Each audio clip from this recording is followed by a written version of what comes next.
صلوات اللہ محمد و آل محمد اللہم صلی علی محمد و آل محمد.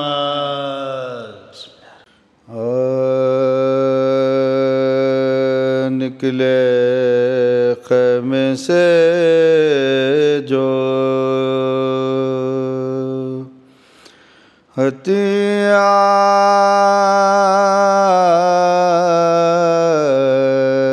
ہتھیار لگائے عباس، نکلے خیمے سے جو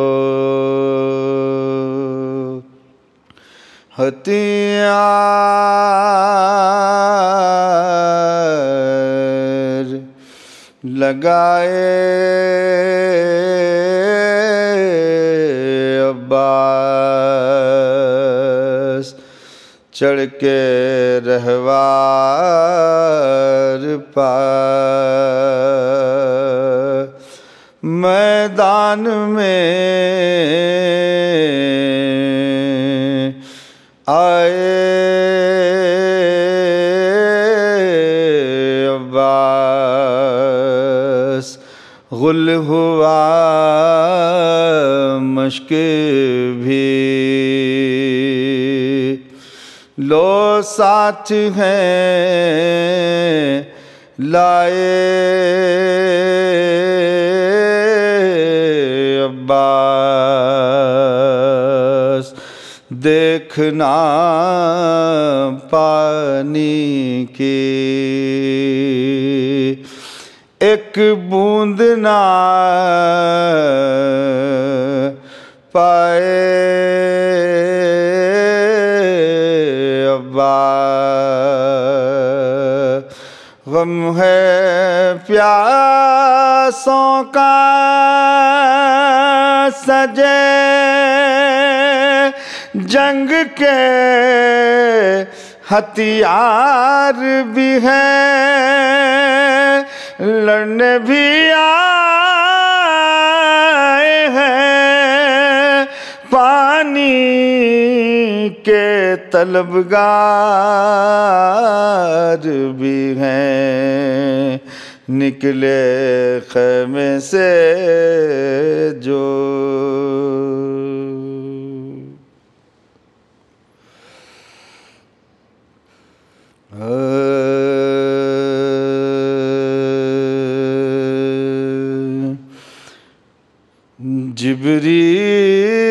جبریل صبر شہ کا اثر دیکھتے رہے،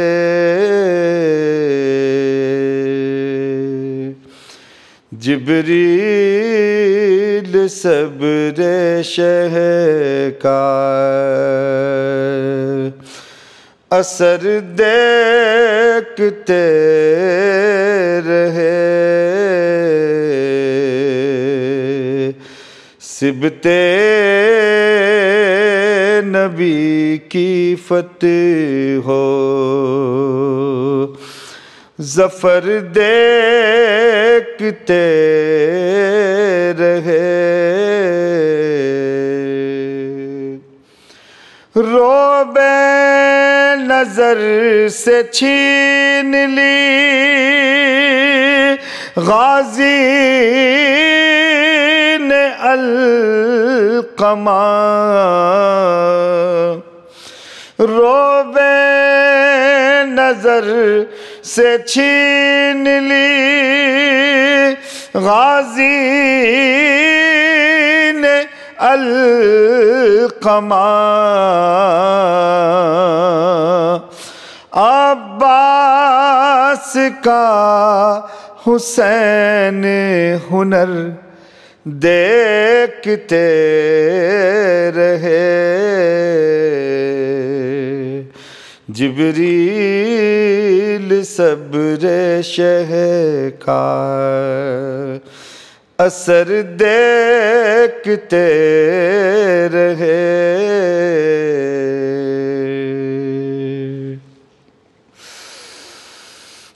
عباس کے کٹے ہوئے شانوں کو شاہ دیں، عباس کے کٹے ہوئے شانوں کو شاہ دیں، دیکھا نہ جا رہا تھا مگر، دیکھا نہ جا رہا تھا مگر دیکھتے رہے، جبریل صبر شہ کا اثر دیکھتے رہے،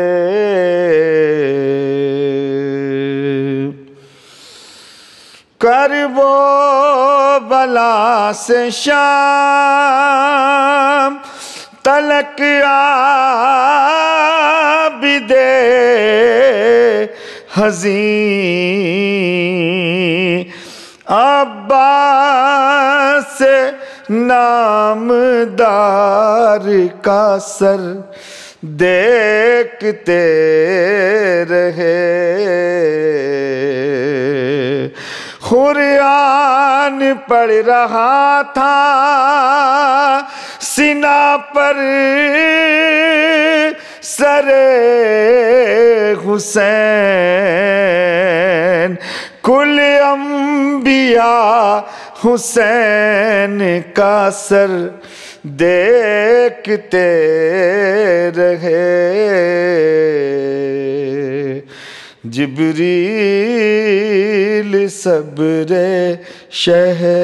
کا اثر دیکھتے رہے۔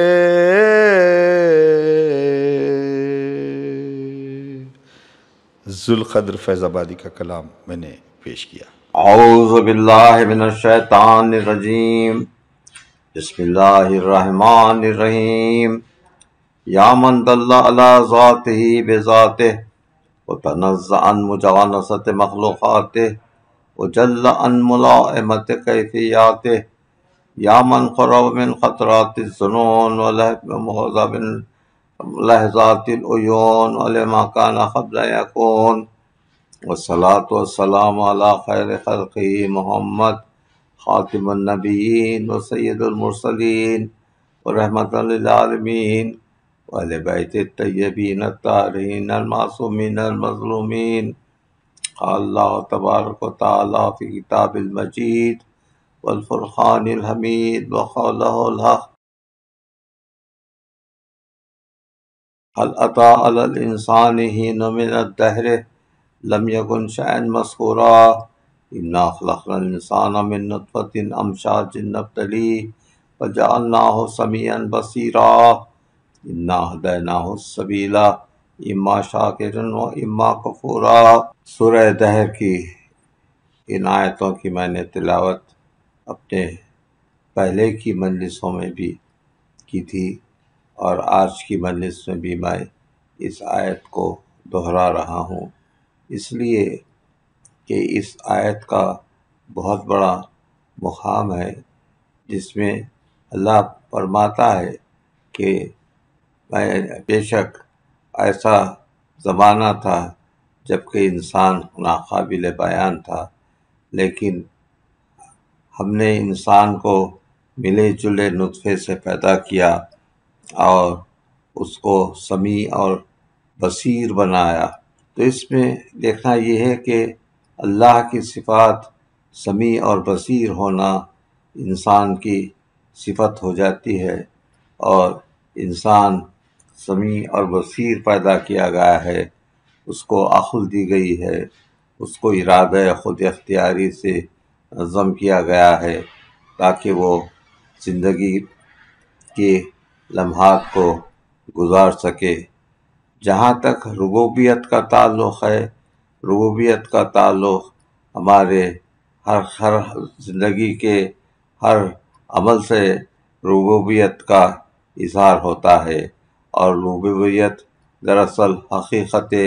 محمدی ہے، اور یہ حقیقت محمدی وہ ہے جو ہر زمانے میں تھی، اور آدم سے لے کے خاتم تک حقیقت محمدی ہے، اور اس کا اظہار ہر زمانے میں حقیقت محمدی کا ہوا ہے۔ اور اس حقیقت محمدی کا حامل اس وقت ہمارا امام زمانہ ہے، جو اللہ کے علوم اور سے اس کو دیے گئے ہیں، اور اللہ کا نائب ہے، اور وہ قیامت تک باقی رہے گا۔ کل من علیہا فان ویبقی وجہ ربک ذو الجلال والاکرام۔ ہر چیز فنا ہو جائے گی، لیکن اللہ کا چہرہ باقی رہ جائے گا، اور یہ اللہ کا چہرہ جو باقی رہے گا وہ امام زمانہ کی ذات ہے، کیونکہ امام زمانہ قیامت تک باقی رہیں گے، اور امام زمانہ کے ساتھ ہی ان کے ماننے والے رہیں گے، اور امام زمانہ ان کی اللہ کے سامنے شفاعت کریں گے۔ اور قرآن میں اللہ فرماتا ہے کل اناس یوم ندعو کل اناس بامامہم، قیامت کا دن وہ ہوگا جب کہ اللہ سب بندوں کو سب کو اب ان کے امام کے ساتھ بلائے گا، تو ظاہر ہے جس قسم کا امام ہے اسی قسم کی قیادت ہوتی ہے، اور اسی قسم سے لوگ پیدا ہوتے ہیں۔ تو ہماری قیادت ہمارے امام زمانہ کی وجہ سے ہے، جو حقیقت محمدی کا مظہر ہے، جو علوم محمدی کا مظہر ہے، اور یہ امام زمانہ ہماری قیادت قیامت تک کریں گے۔ میں آج کی مجلس میں یہ کہنا چاہتا ہوں کہ اللہ نے انسان کو اپنے صفات سے نوازا، جیسا میں نے کہا ہے، سمیع اور بصیر بنایا، اور انسان کو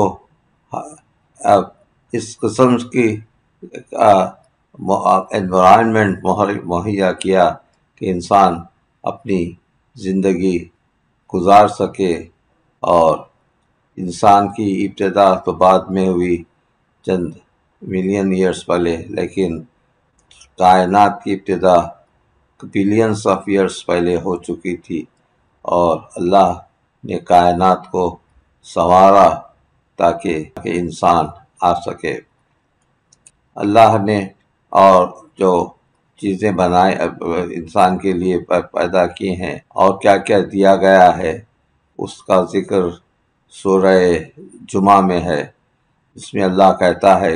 کہ یسبح للہ ما فی السماوات ما فی الارض الملک القدوس العزیز الحکیم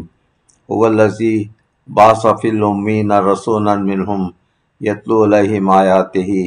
ویزکیہم ویعلمہم الکتاب والحکمہ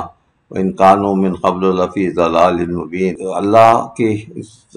حمد سب للہ ما فی السماوات ما فی قدوس ہے، عزیز ہے، اور حکیم ہے۔ تو اللہ کے 4 صفات کا ذکر یہاں پر کیا گیا ہے، یا اللہ سبح للہ ما فی السماوات ما فی الارض، قدوس ہے، عزیز ہے، اور حکمت والا، طاقتور ہے اور حکمت والا ہے۔ اس نے اپنے نبیوں میں سے، امیین میں سے نبی کو پیدا کیا، جو یتلو علیہم آیاتہ، جو آیتوں کی تلاوت کرتا ہے، وہ یزکیہم، اور تزکیہ نفس انسان کو بخشتا ہے، ماننے والوں کو، اور یعلمہم الکتاب والحکمہ، اور کتاب اور حکمت کی تعلیم دیتا ہے۔ ان کانوا من قبل لفی ضلال مبین، اس سے پہلے تم کھلی ہوئی ضلالت میں مبتلا تھے۔ یتلو علیہم آیاتہ یزکیہم، جو یعلمہم الکتاب والحکمہ، اور یہ رسول ہے جو انسان کو یزکیہم تزکیہ نفس کرتے ہیں اور یعلمہم الکتاب اور کتاب اور حکمت کی تعلیم دیتے ہیں اور آیات کی تلاوت کرتے ہیں۔ ہم نے دیکھا کہ ہمارے ائمہ حضور صلی اللہ علیہ وآلہ وسلم نے کتاب کی تعلیم تو دی، لیکن حکمت کی تعلیم کہاں دی؟ حکمت کی تعلیم، حکمت کیا ہے اور حکمت کی تعلیم کیا ہوتی ہے؟ تو اللہ حکمت کے متعلق قرآن میں ارشاد فرماتا ہے کہ من یؤت الحکمہ فقد اوتی خیرا کثیرا وما یتذکر الا اولو الالباب، جس نے حکمت کی تعلیم حاصل کی، جس نے حکمت کو حاصل کیا، اس نے خیر کثیر کو حاصل کیا، اور یہ سوائے اولی الالباب کے اور کوئی نہیں جانتا۔ تو یہ حکمت کی تعلیم جس کا ذکر کیا گیا ہے، یہ حکمت کی تعلیم ولایت مطلقہ سے متعلق ہے کہ جب تک ولایت مطلقہ کا انسان اقرار نہ کرے وہ اس کو حکمت حاصل نہیں ہو سکتی ہے۔ تو حکمت سوائے ولایت امیر المومنین کے اور کچھ نہیں ہے، جس کو حضور صلی اللہ علیہ وسلم نے وقتاً فوقتاً علی کے فضائل بیان کیے اور حکمت کی تعلیم دی۔ تو حکمت کی تعلیم اور آگے باقی ہے، اور انسان حکمت سے فیض یاب ہو سکتا ہے۔ آج کی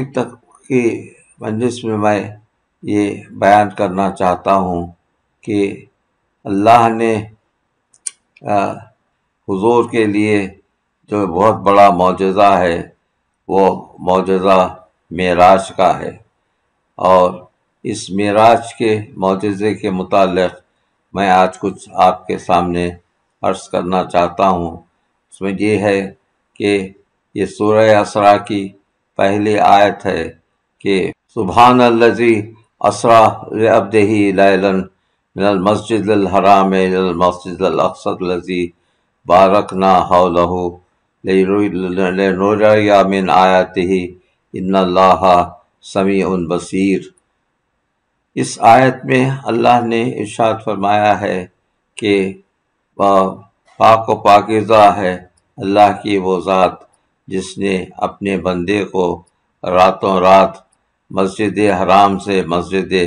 اقصی لے جایا گیا اس کو، تاکہ وہ اللہ کی آیات کو دیکھ سکے۔ لنریہ اپنے آیات یہ اللہ تک چاہ رہا ہے، تاکہ معراج کا مطلب اللہ کی آیات کو دیکھنا ہے، اور اللہ بڑا سمیع اور بصیر ہے۔ تو اس میں دیکھیے اس آیت میں بھی اللہ نے اپنے آپ کو سمیع اور بصیر کہا ہے، اور معراج پر حضور کو لے جایا گیا تاکہ اللہ کی آیات کو دیکھ سکیں۔ تو حضور نے کیا کیا دیکھا معراج کی شب؟ اللہ نے سب سے پہلے آپ یہ ڈسٹینسز پر غور کیجئے کہ مسجد حرام سے مسجد اقصی، اور یہ جو مسجد اقصی ہے وہ یروشلم میں ہے، مسجد الحرام جو ہے وہ کعبہ ہے۔ تو کعبے سے لے کر اور مسجد اقصی تک راتوں رات کا سفر، یہ سفر خود اتنا لمبا سفر تھا کہ ایک رات میں یہ ہو نہیں سکتا تھا۔ اس کا مطلب یہ ہے کہ اللہ نے اپنے رسول کو ایک ایسی سواری پر لے جایا گیا جہاں پر وقت تیزی کے ساتھ صرف ہو رہا تھا اور کسی کو پتہ نہیں تھا۔ حضور کے ساتھ حضور کی جو نالین تھی وہ بھی اس سفر میں ساتھ تھی، اور اس کے متعلق یہ ہے کہ در کھلا رہا، زنجیر در ہلتی رہی، اور حضور نے اپنے سارے معراج کا سفر پورا کر لیا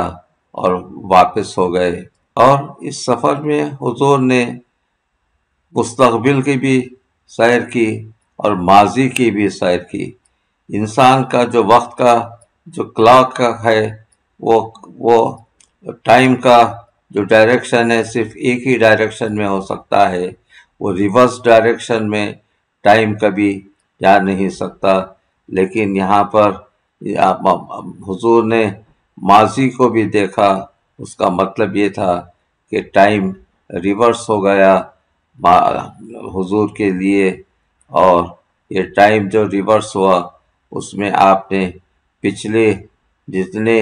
مرسلین تھے ان سب سے ملاقات کی، اور اس کے بعد آنے والے لوگوں سے بھی ملاقات کی۔ تو نہ صرف ماضی کو دیکھا بلکہ مستقبل کو بھی دیکھا، اور جو آنے والے لوگ تھے ان کو بھی دیکھا۔ اور سب سے بڑی آیت کیا تھی اس میں؟ اللہ جو کہہ رہا ہے تاکہ میری آیتوں کو دیکھ سکے، سب سے بڑی آیت یہ تھی کہ جب حضور معراج پر تشریف لے گئے، قاب قوسین کا فاصلہ باقی رہ گیا، اس وقت جبرائیل نے کہا کہ یا رسول اللہ، اس سے آگے میں بڑھ نہیں سکتا، اگر میں اس سے آگے بڑھوں تو میرے پر جل جائیں گے۔ تو رسول نے باقی کا فاصلہ خود ہی طے کیا، اتنا کہ قاب قوسین 2 کمانوں کا فاصلہ عبد اور معبود میں رہ گیا تھا۔ اور اس کے بعد جو اپنے بندے سے جس لہجے میں گفتگو بھی، اللہ کا کوئی لہجہ نہیں ہو سکتا، لیکن یہ جس لہجے میں گفتگو کی گئی وہ نفس اللہ کا لہجہ تھا، وہ لہجہ امیر المومنین کا تھا۔ وہ اس لیے امیر المومنین کو لسان اللہ بھی کہا جاتا ہے کہ اللہ کا لہجہ وہ تو علی کا لہجہ تھا، علی کا ہاتھ تھا۔ معراج سے جب واپس ہوئے تو امیر المومنین کہنے لگے کہ یا رسول اللہ، معراج کا ذکر آپ کریں گے یا میں کروں؟ اس کا مطلب یہ تھا کہ معراج کا آنکھوں دیکھا حال کے لیے ایک اور وہاں پر موجود تھا، اور یہ نفس اللہ تھا، یہ وجہ اللہ تھا۔ صلوات بر محمد وآل اللہم صلی علی محمد۔ تو یہ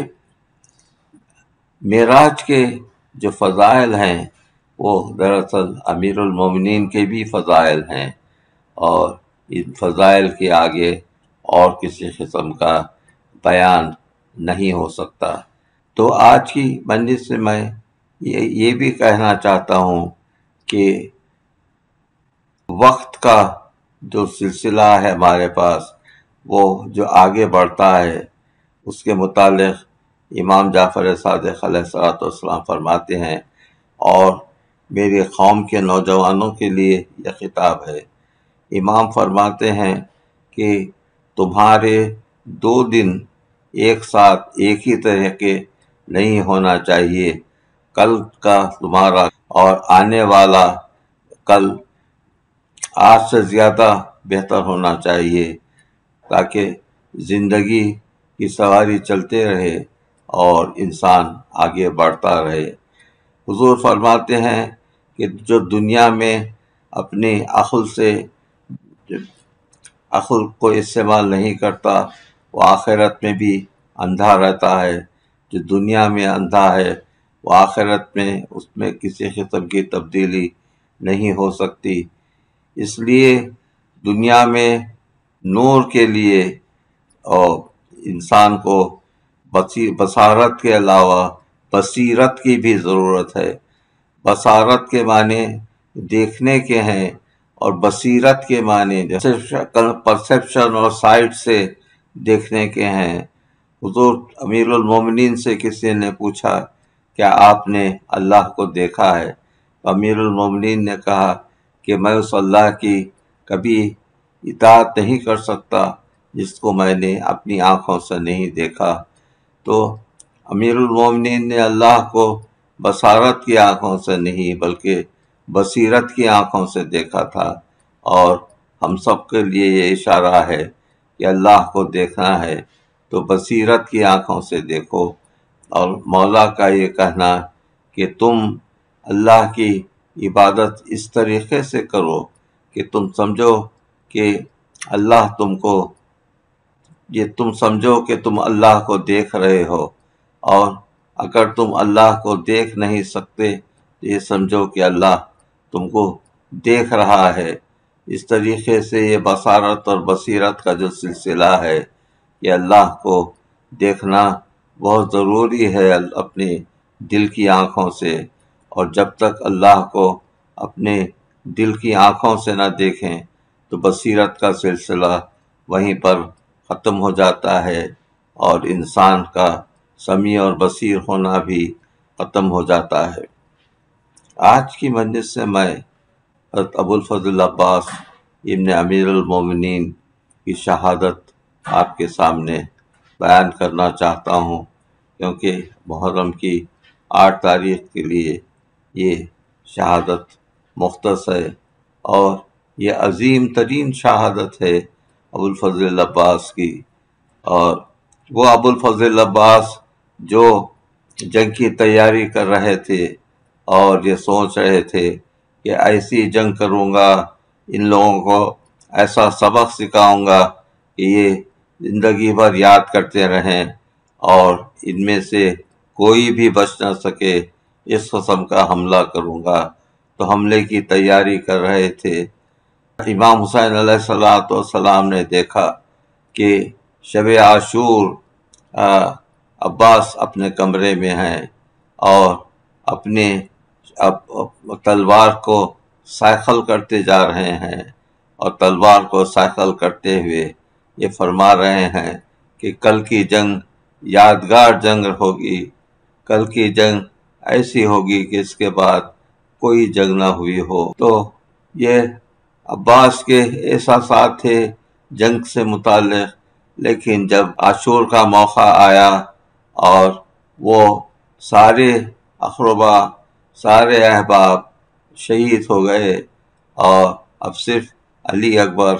اور حضرت عباس باقی رہ گئے تھے، تو حضرت عباس آئے اور کہا کہ مولا اب مجھے اجازت دیجیے کیونکہ میرا سینہ تنگ کر رہا ہے۔ تو مولا نے، سید الشہداء نے فرمایا کہ عباس تم تو میرے لشکر کے علمدار ہو۔ عباس نے کہا کہ مولا وہ لشکر اب کہاں ہے جس کا میں علمدار تھا، مولا میرا سینہ تنگی کر رہا ہے، مجھے اجازت دیجیے۔ سید الشہداء نے ایک ایسی بات کہی جو جتنے عباس کے احساسات تھے، عباس جو کچھ کرنا چاہتے تھے، عباس کی جو بھی امیدیں تھیں ان پر، امیدوں پر پانی پھر گیا۔ کہا کہ عباس آج جنگ نہیں ہوگی۔ تو یہ امام کا حکم تھا کہ عباس آج جنگ نہیں ہوگی۔ تو اس بہادر نے اپنے ہاتھ کھینچ لیے، اس کے بعد کہا کہ دیکھو سکینہ پیاسی ہے اور سکینہ کے لیے کچھ پانی کا اہتمام کرو۔ تو جناب عباس اب جو رخصت ہوئے ہیں، رخصت ہونے کی شان یہ تھی کہ علم احمد مختار ایک ہاتھ میں اور دوسرے ہاتھ میں نیزہ، کیونکہ جنگ کی اجازت نہیں تھی اس لیے ایک نیزہ لیے ہوئے تھے، اور اس نیزے پر مشق سکینہ بندھی ہوئی تھی۔ آج بھی مشق سکینہ عباس کے علم کے ساتھ اسی طریقے سے وابستہ ہے جس طریقے سے وہ شروع میں وابستہ تھی۔ عباس نہر کی طرف روانہ ہوئے، فوج اتنی ڈری ہوئی تھی کہ فوج کو پتہ نہیں تھا کہ عباس کیا چاہ رہے ہیں، تو فوج کائی کی طرح پھٹ گئی، اور عباس کو موقع ملا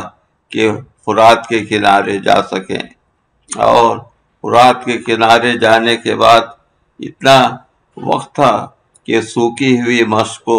بھگو سکیں، کیونکہ سوکھی ہوئی مشق میں پانی نہیں بھرا جا سکتا۔ تو سوکھی ہوئی مشق کو فرات میں ڈال دیا اور اتنی دیر تک انتظار کرتے رہے کہ وہ مشق بھر جائے، اور مشق کو بھرنے کے بعد آپ نے مشق کو اٹھا لیا اور دوسرے ہاتھ کی طرف مشق کو رکھ دیا، جہاں پر علم احمد مختار ایک ہاتھ میں اور دوسرے ہاتھ میں نیزہ اور مشق سکینہ جس میں پانی بھرا ہوا تھا۔ اس کے بعد حضور نے چلو میں پانی لیا اور پانی کو دیکھا، اور پانی کو دیکھ کر وہ ساری سکینہ کی پیاس یاد آنے لگی، وہ پانی کو فرات میں پھینک دیا۔ اس کا ذکر قرآن میں ہے کہ وہ بہادر بھی ہوتے ہیں جو صرف چلو بھر پانی اپنے ہاتھ میں لیتے ہیں اور اس کو استعمال نہیں کرتے۔ قرآن میں اس کا ذکر کیا گیا ہے، یہ عباس کی بہادری کا ذکر ہے، یہ عباس کا ذکر ہے جو قرآن مجید میں ہے۔ عباس نہر سے برآمد ہوئے، گھوڑے پر سوار ہوئے، اور اب وہ خود فوج نے دیکھا کہ عباس کا رخ خیمے حسینی کے طرف ہے، تو عمر سعد نے کہا کہ عباس کو ہر طریقے سے روک دو، اور یہ مشق سکینہ خیمے تک پہنچ نہیں سکے۔ اس کے بعد میں پہلا ظلم یہ ہوا کہ عباس کا بایاں ہاتھ خطا کیا گیا، پیچھے سے وار کر کر عباس کا بایاں ہاتھ خطا ہوا، اور عباس کے اس بایاں ہاتھ میں علم احمد مختار تھا اور سیدھے ہاتھ میں مشق سکینہ تھی، تو یہ بایاں ہاتھ جو کٹ کر نیچے گرا تھا اس کے ساتھ علم بھی نیچے گرا، تو عباس کی بہادری دیکھیے کہ گھوڑے سے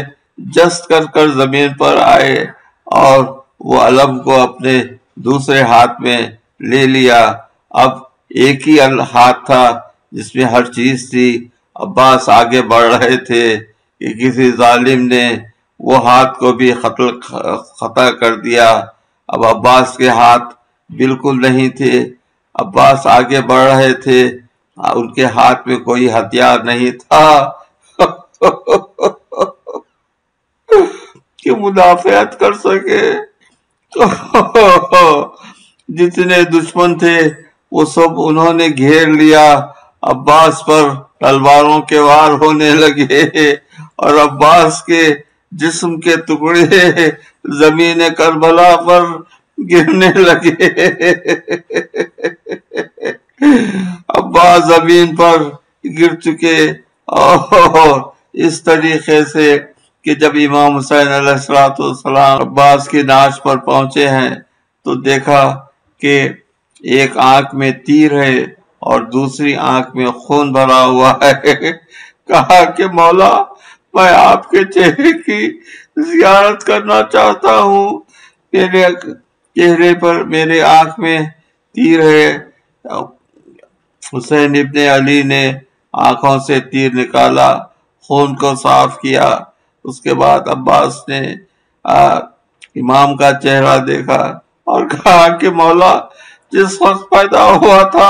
اس وقت بھی آپ کا چہرہ دیکھا تھا، اب جس وقت میری شہادت ہو رہی ہے اس وقت بھی آپ کا چہرہ دیکھ رہا ہوں۔ مولا، میری ایک وصیت ہے، میری نعش کو یہیں پر رہنے دیجئے، میری نعش کو خیمے میں مت لے جائیے، کیونکہ میں سکینہ سے شرمسار ہوں، کیونکہ اس کے لیے پانی نہیں لا سکا۔ اور عباس کی امیدیں پانی میں بہہ گئی۔ 8 محرم کو پورے حیدرآباد میں عباس کا ماتم ہوتا ہے، اس طریقے سے کہ شہادت کا ایک منظر 8ویں محرم کو حیدرآباد میں بہت سے علم اٹھتے ہیں، اور ایک روایت کے لحاظ سے یہ ہے کہ جناب عباس کی شہادت 8 محرم کو ہی ہو گئی، لیکن یہ روایت بالکل ضعیف روایت ہے، عباس کی شہادت 8 محرم کو نہیں ہوئی، بلکہ عباس کی شہادت 10 محرم کو ہوئی سب کے ساتھ، اور وہ علم احمد مختار آج تک کھلا ہوا ہے، اور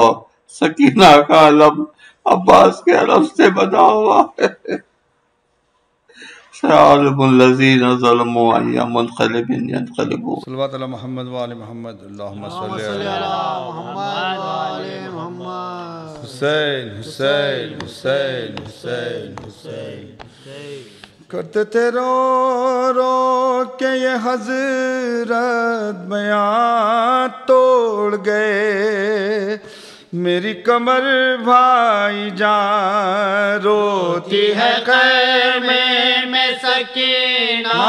وہاں سوتے ہیں عباس زمین پر، یہاں کرتے تھے رو رو کے یہ حضرات بیان توڑ گئے، میری کمر بھائی جان، مر گیا اکبر پدر، شیر جوان مر گیا، مر گیا اکبر پدر، شیر جوان مر گیا،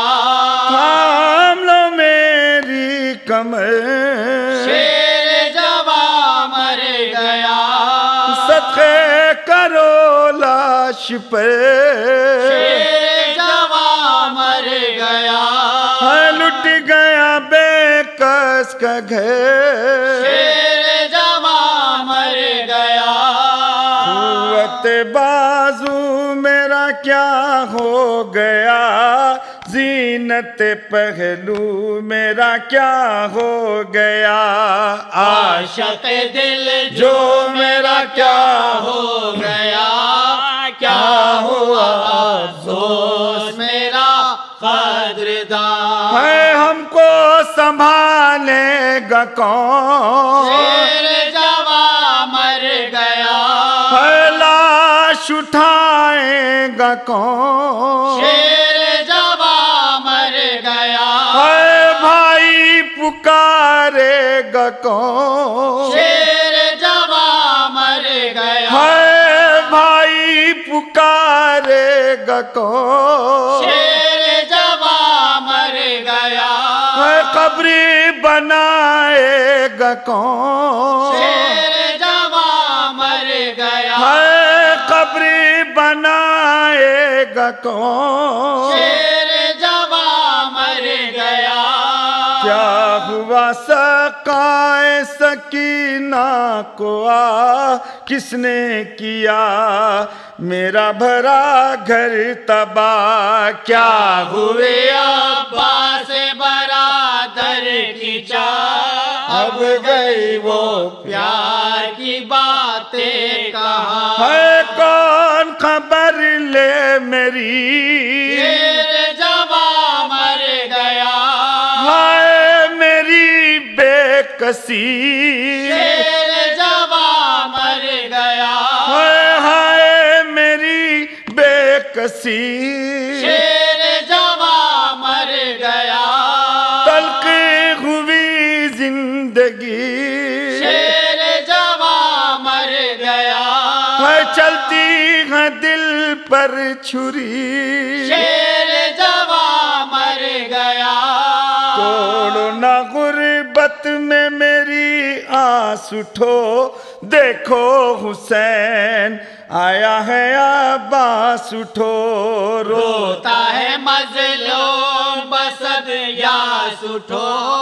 اٹھو بسب گھر میں چلو بھائی جان، کرتے تھے رو رو کے یہ حضرات بیان توڑ گئے، میری کمر بھائی جان، حسین حسین حسین، یا علی یا علی، عباس عباس، حسین حسین حسین۔ السلام علیکم یا ابا عبداللہ، السلام علیکم ابن رسول اللہ، خصوصاً سیدی و مولاي ابو الفضل العباس ابن امیر المؤمنین ورحمۃ اللہ وبرکاتہ۔ السلام علیکم یا غریب الغرباء، السلام علیکم یا معین الضعفاء والفقراء، السلطان یا ابو الحسن یا ابن موسیٰ یا رضا ورحمت اللہ وبرکاتہ صلی اللہ علیہ یا صاحب العصر والزمان شریک القرآن من فطرت الزمان امام الانس والجان الامان الامان الامان عجل اللہ تعالی فرجک وسحل اللہ تعالی مخرجک وظہورک وجعلنا من اعوانک وانصارک ورحمت اللہ وبرکاتہ. اللہم صلی اللہ